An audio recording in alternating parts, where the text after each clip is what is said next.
João 16, verso 20 diz assim: Digo que certamente vocês chorarão e se lamentarão, mas o mundo se alegrará. Vocês se entristecerão, mas a tristeza de vocês se transformará em alegria. Existe em nosso meio uma teologia que prega que nós estamos livres dos sofrimentos dessa vida, mas não é isso que a Bíblia diz. Jesus falou que nós choraremos e nos lamentaremos. Enquanto muitas pessoas no mundo estão aparentemente alegres e felizes, nós enfrentamos lutas e provações. Mas Jesus nos garante que a nossa tristeza se converterá em alegria. Desde o Antigo Testamento que essa aparente contradição confunde a mente dos servos de Deus. Asaf diz no capítulo 73 de Salmos que quase desistiu da fé quando comparou a sua vida com a situação de quem era infiel a Deus. Ele percebeu que sofria muito mais do que aquelas pessoas que não tinham nenhum temor. Mas o salmista diz que quando entrou na casa de Deus, ele refletiu sobre o fim que eles terão e por isso continuou firme na sua fé. Temos que entender que a vida que vivemos agora é muito breve e é somente uma prova para definir onde vamos passar a eternidade. Vamos passar aflições aqui, mas depois disso vamos desfrutar da vida eterna na presença de Deus. E é preciso saber que nas nossas lutas nós não estamos sozinhos, porque em todo o tempo o Senhor está conosco. Salmos 46, verso 1 diz que Ele é o nosso refúgio e fortaleza, o nosso socorro bem presente na angústia. Para ilustrar a nossa condição aqui na terra, Jesus contou a parábola de uma mulher com dores de parto. O seu sofrimento é grande, mas logo passa, porque uma criança nasce e faz com que ela se esqueça de toda a dor. Da mesma forma, a nossa agonia vai passar, pois um dia vamos ficar livres das aflições dessa vida e vamos experimentar um tempo eterno de paz. Quando a justiça de Deus se manifestar em nossa vida, todos verão a diferença entre os que servem a Deus e os que não servem.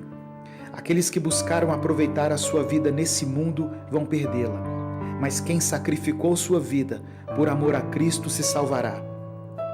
Por isso Jesus disse em Mateus 20 que os últimos serão os primeiros e os primeiros serão os últimos.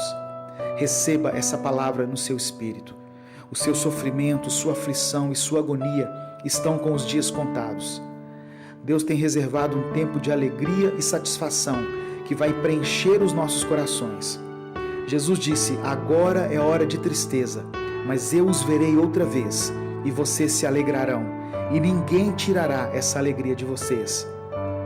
E Apocalipse 7,17 diz: porque verdadeiramente o nosso Deus limpará dos nossos olhos toda lágrima. Eu quero orar por você.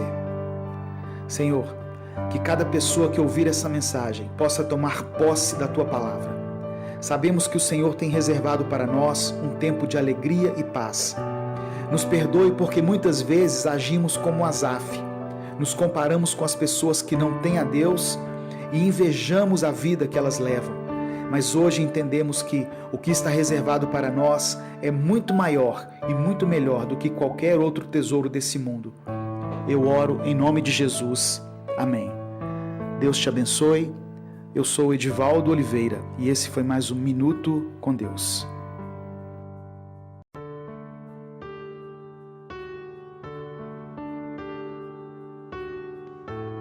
Filipenses capítulo 2, verso 13 diz assim: pois é Deus quem efetua em vocês tanto o querer quanto o realizar, de acordo com a boa vontade dele.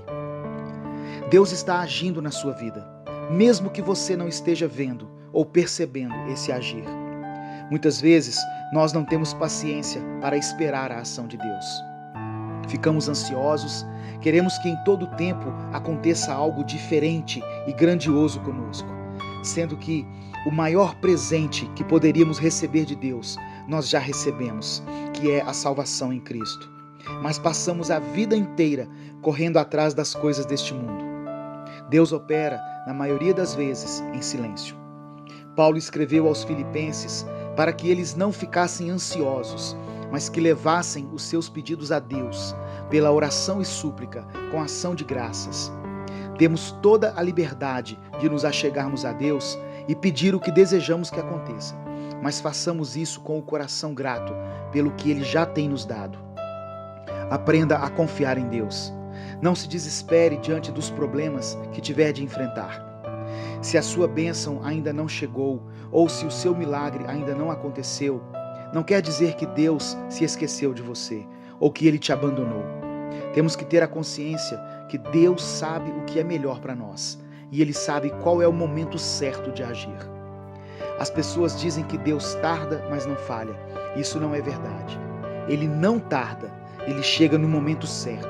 Nós é que somos impacientes e queremos que as coisas aconteçam do nosso jeito e no nosso tempo. Quantas vezes na nossa vida fomos obrigados a dar alguns passos para trás ou a abandonar temporariamente os nossos planos, sem entender qual é o propósito disso? Saiba que Deus está no controle de tudo. Confie no Senhor. A nossa visão das coisas é limitada, mas Deus não vê somente o nosso presente. Ele enxerga o futuro e está nos guiando por um caminho muitas vezes tortuoso aos nossos olhos, mas que certamente é o melhor. Se Deus já disse para você se aquietar, não adianta querer fazer as coisas do seu jeito. Eu creio que Deus pode transformar as circunstâncias ao nosso redor. Ele pode reverter a maldição em bênção. Ele pode nos sustentar em meio aos desertos da vida. Por isso tenha fé. O Senhor é contigo e Ele tem um plano maravilhoso, um propósito eterno para você e para a sua família. Eu quero orar por você. Senhor Deus, eu te peço que tire de nós toda a ansiedade e toda a preocupação que tem tirado a nossa paz. Que cada um que estiver ouvindo essa mensagem tenha a sua fé renovada, para que possa descansar nas suas promessas. Que saibamos andar pela fé e não por aquilo que vemos ou sentimos. Que mesmo que o milagre não aconteça ou a vitória não venha, nós permaneçamos firmes com o Senhor. Confiamos em Ti e sabemos que a nossa vida está sob seu controle. Eu oro em nome de Jesus. Amém. Deus te abençoe. Eu sou Edivaldo Oliveira. Inscreva-se no canal Minuto com Deus e conheça mais mensagens que vão edificar sua vida.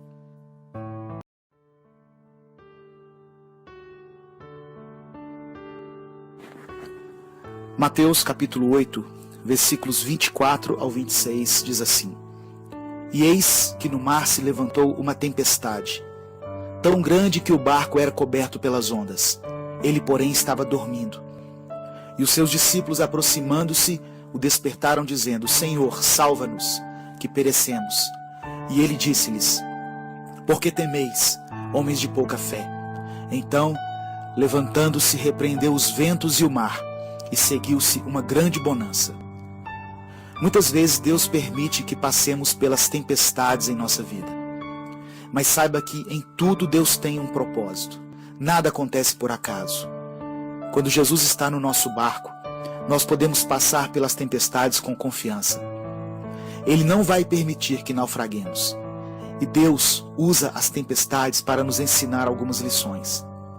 As tempestades acontecem para que nós aprendamos a depender de Deus. Muitas vezes queremos andar independentes, confiantes na nossa capacidade e nas nossas habilidades para resolver as coisas. Mas assim como as tempestades vêm do alto, o socorro para elas também virá do alto. As tempestades fazem com que nos aproximemos mais de Deus, pela oração. Os discípulos clamaram a Jesus quando perceberam que corriam risco de morte. O ser humano busca a Deus com mais intensidade quando passa por grandes adversidades e principalmente quando se vê cercado pela morte. As tempestades nos ensinam que precisamos ter fé para vermos o milagre acontecer na nossa vida. Mesmo tendo visto Jesus fazer tantas coisas maravilhosas, os discípulos ainda não tinham fé suficiente para confiar nele. Mas depois daquela experiência, eles entenderam que aquele era realmente o Filho de Deus, a quem até o mar e o vento se submetiam. As tempestades, elas também nos mostram que não existem problemas tão grandes que Deus não possa solucionar. Por pior que seja a tempestade que chegou até você e sua casa, Deus é poderoso para acalmar o mar e os ventos e fazer com que tudo volte ao normal. Deus permite as tempestades, porque depois delas seguirão tempos de bonança. Eu não sei que tipo de problemas você tem enfrentado em sua vida, quais são as tempestades que têm te atemorizado. Não importa se seus problemas estejam ligados ao seu casamento, à sua vida sentimental, suas finanças, ou se o inimigo se levantou para destruir a sua família. Se são enfermidades, não importa. Deus pode trazer tempos de bonança outra vez sobre a sua casa. Tenha fé. Eu quero orar por você. Senhor, eu quero levantar a minha voz por aqueles que têm enfrentado tempos difíceis, pelos irmãos que passam pelas tempestades da vida e que se sentem desprotegidos em meio a tanta fúria dos mares e dos ventos. A tua palavra diz que o Senhor é a fortaleza do pobre e do necessitado. Sei que podemos contar contigo na nossa angústia. Tu és o nosso refúgio contra as tempestades que querem nos destruir. Nós confiamos no Senhor. Cremos que o Senhor tem poder para fazer cessar os ventos contrários e estabelecer uma paz acima de qualquer circunstância. Dê ordem aos mares e aos ventos, Pai. Faça com que se aquietem e que venham tempos de bonança e refrigério. Eu oro em nome de Jesus. Amém. Deus te abençoe. Eu sou Edivaldo Oliveira e esse foi mais um Minuto com Deus.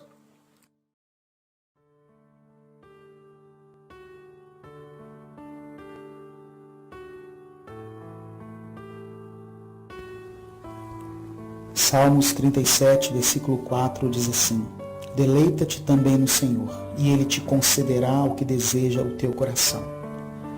Esse salmo de Davi nos fala sobre a entrega que temos que fazer a Deus para que Ele cumpra o seu propósito na nossa vida.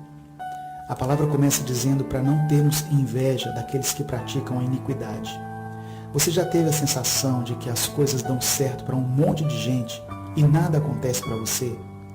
Às vezes nós estamos procurando fazer tudo certo, nos afastando do pecado, orando, procurando ficar bem com as pessoas e mesmo assim temos levado uma vida pelejada em todas as áreas. O nosso dinheiro não chega nem no meio do mês, quanto mais no fim. Nossos relacionamentos são marcados por conflitos, brigas. São namoros que terminam e voltam, casamentos que sempre estão em crise. E aí você olha ao seu redor e vê pessoas na sua família que não estão nem aí para Deus e parece que tudo vai bem para elas. A prosperidade sem Deus não é duradoura. A Bíblia diz que em breve ela murcha e seca. Como eu disse, essa passagem fala da entrega. A parte mais dolorosa em relação aos nossos sonhos é quando Deus nos pede para entregar tudo para Ele. O verso 3 diz assim: confia no Senhor e faz o bem. Se você tem um sonho, lute para conquistá-lo, mas cuidado com os atalhos, que podem até parecer que são os melhores caminhos. Mas se você tiver que negar sua fé, se afaste deles. Faça o bem, faça aquilo que é correto. Sucesso é ter um sono tranquilo, livre de toda culpa e acusação. Outra coisa que chama a atenção aqui é o verso 4, que diz: deleita-te no Senhor e Ele concederá o que deseja o seu coração. Se nós agradarmos a Deus, Ele nos ajudará a realizar nossos sonhos. E o que agrada a Deus? Quando eu levo uma vida santa, eu alegro o coração de Deus. E também quando eu me disponho a cuidar daquilo que Deus mais ama, que são pessoas. Nenhum sonho pode ser bom se não abençoar outras pessoas. Um sonho onde só você ganha não pode ser um negócio de Deus. E para finalizar, o versículo 5 que diz: entrega o teu caminho ao Senhor, confia nele e Ele tudo fará. Nós temos uma maneira de ver as coisas, mas Deus tem outra. Enquanto a nossa visão limitada nos permite ver o agora e tentar prever o futuro, Deus contempla o nosso passado, presente e futuro. Ele nos conhece e sabe o que é melhor para nós. Podemos entregar nosso caminho a Ele, tendo a confiança de que Ele vai fazer o que for melhor. Eu quero orar por você.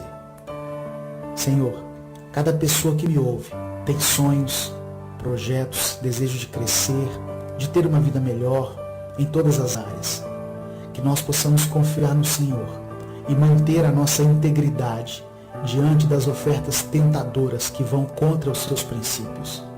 Que os nossos sonhos possam servir como um instrumento para abençoar a vida de muitas pessoas e não apenas a minha vida.